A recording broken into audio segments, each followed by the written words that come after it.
Olá pessoal, nesse vídeo nós vamos trabalhar com o problema do concurso de pessoas, ou seja, a adoção da teoria unitária no caso do concurso de pessoas pelo Código Penal Brasileiro de 84. A questão toda vai exposta, a fórmula vai exposta de uma maneira na exposição de motivos, as diretrizes do código, as normas do código se apresentam um tanto obscuras, há possibilidades de crítica muito severas, elas receberam de fato essas críticas, e a questão até de uma certa falta de sistematicidade nesses dispositivos. Nós vamos tentar observar tudo o que acontece aqui, fazer uma análise crítica, mas também procurar associar isso de alguma forma a escolhas autoritárias, porque é isso que vocês vão ter que fazer lá no final, tentar remeter às conexões autoritárias do que transpareça aqui. Então, de início, vamos dar uma olhadinha no dispositivo da exposição de motivos que trata da questão do concurso de pessoas, que é o item 25 da exposição de motivos, que diz exatamente o seguinte: ao reformular o título 4, adotou-se a denominação do concurso de pessoas, de certo mais abrangente, já que coautoria não esgota as hipóteses do concurso delinquente. Ou seja, se vai falar de concurso de pessoas, porque essa é mais abrangente do que falar simplesmente de concurso de agentes, como eu queria antes. O Código de 1940 rompeu a tradição originária do Código Criminal do Império. Está se referindo então ao Código que está sendo reformado em relação ao Código Penal do Império, que era o anterior, né, de 1830. E adotou nesse particular, quer dizer, anterior duas vezes, né, porque vamos lá, historicamente, Código Penal no Brasil. Primeiro é o livro 5º das Ordenações Filipinas, depois o Código de 1830, que é esse Código Penal do Império aqui referido, depois o Código Penal da República, que é de 1890, que repetiu na questão do concurso de pessoas a fórmula do Código Penal do Império, e o Código de 40, que é o que estava sendo reformado em 84, que reformou o modelo de concurso de pessoas. Então vamos lá, o Código Penal de 40 rompeu a tradição originária do Código Penal do Império, 1830, que seguiu em 1890.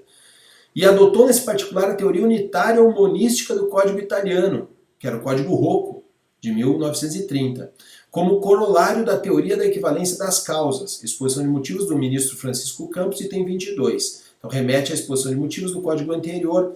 O que é que se está dizendo aqui? Olha, como a gente adota a teoria da equivalência das causas, causa é tudo que contribui para o resultado, obviamente todos os que contribuem de qualquer forma para o resultado respondem pelo próprio resultado.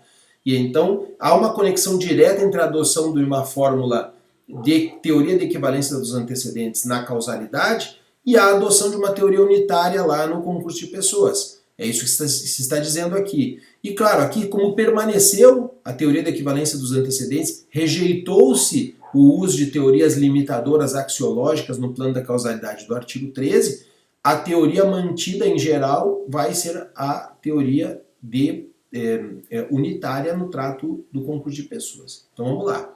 Sem completo retorno à experiência passada, ou seja, sem voltar a violar a fórmula da teoria unitária completamente, curva-se, contudo, o projeto aos critérios desta teoria, ao optar na parte final do artigo 29 e em seus 2 parágrafos por regras precisas que distinguem a autoria de participação. Ou seja, se está dizendo concretamente que o final do caput do artigo 29 e os parágrafos, parágrafo 1º, parágrafo 2º do artigo 29, estabelecem regras precisas que distinguem a autoria de participação. Primeiro, as regras nem são tão precisas assim, mas de todo modo dá para dizer que aqui se está explicitando qual foi a pretensão da comissão.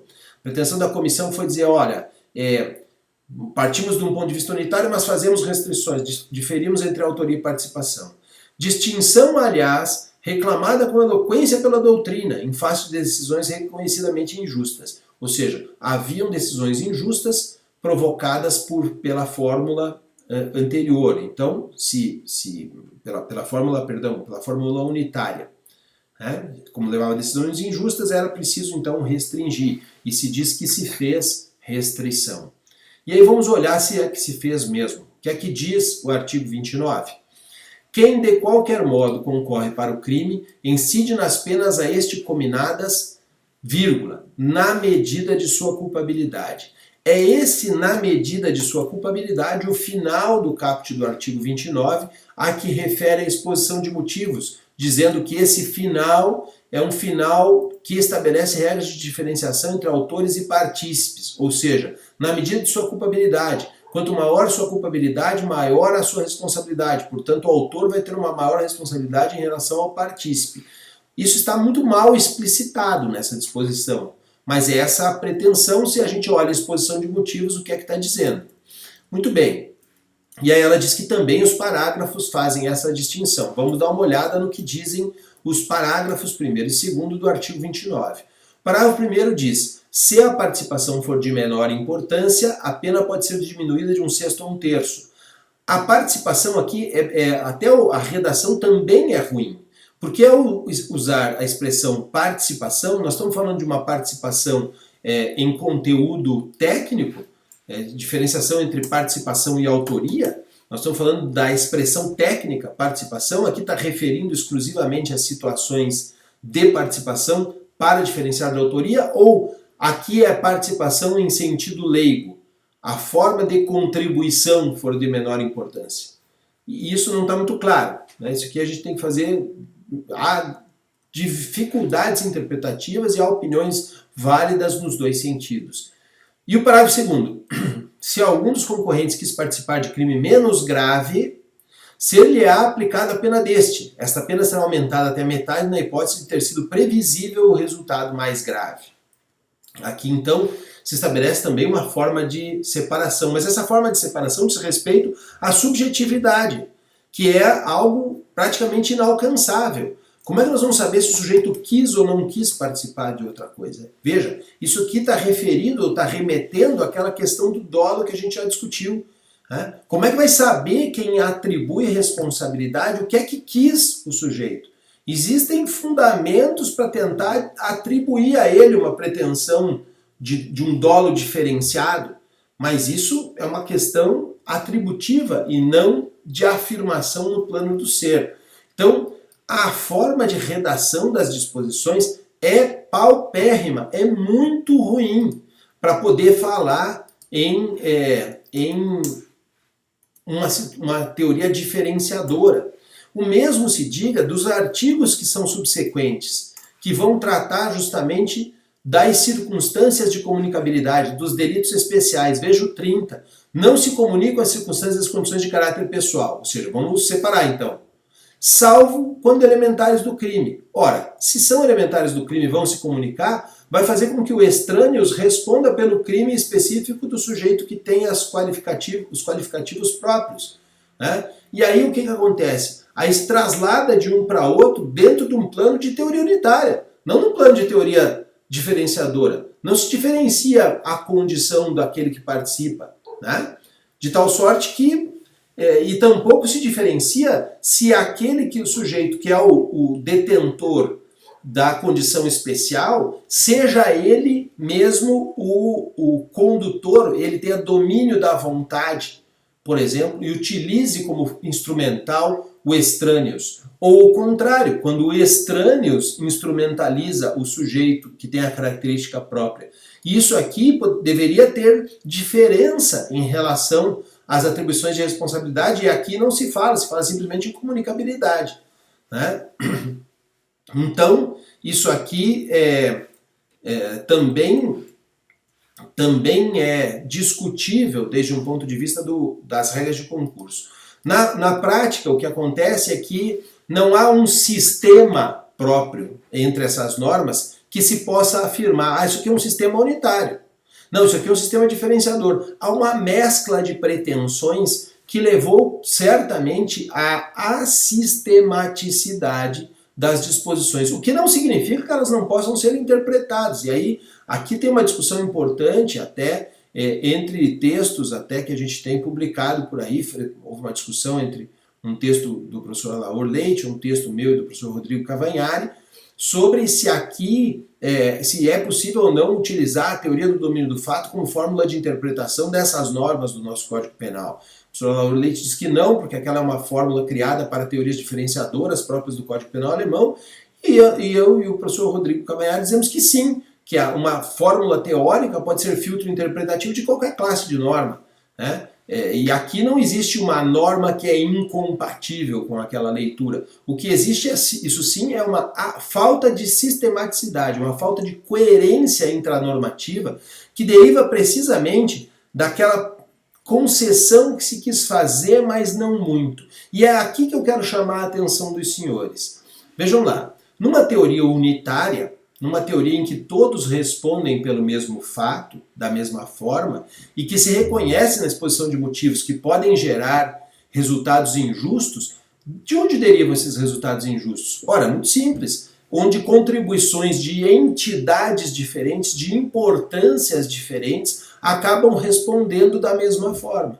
Ou seja, quando eu uso a teoria da equivalência dos antecedentes para dizer que todo mundo que contribui para um resultado vai responder por aquele resultado, todo mundo que contribui para um crime vai responder por aquele crime, dentro de uma ideia de teoria unitária, eventualmente uma contribuição minúscula vai ser tratada, pelo menos de um ponto de vista da baliza inicial do que é o apenamento, com o mesmo tipo penal daquele sujeito que realizou a contribuição mais relevante.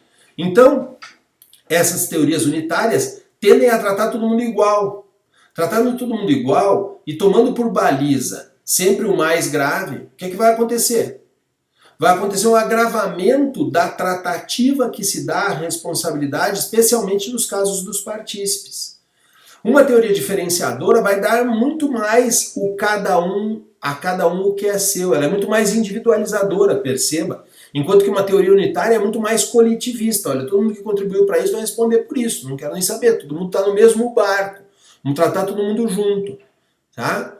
E esse é o ponto. Só que daí o código, ao tentar ser diferenciador sem sê-lo completamente, faz disposições que são absurdas, né? São disposições normativas absurdas, né? Na medida de sua culpabilidade. Qual é o grau de culpabilidade de cada um? Ué, obviamente que o partícipe é menos do que o autor.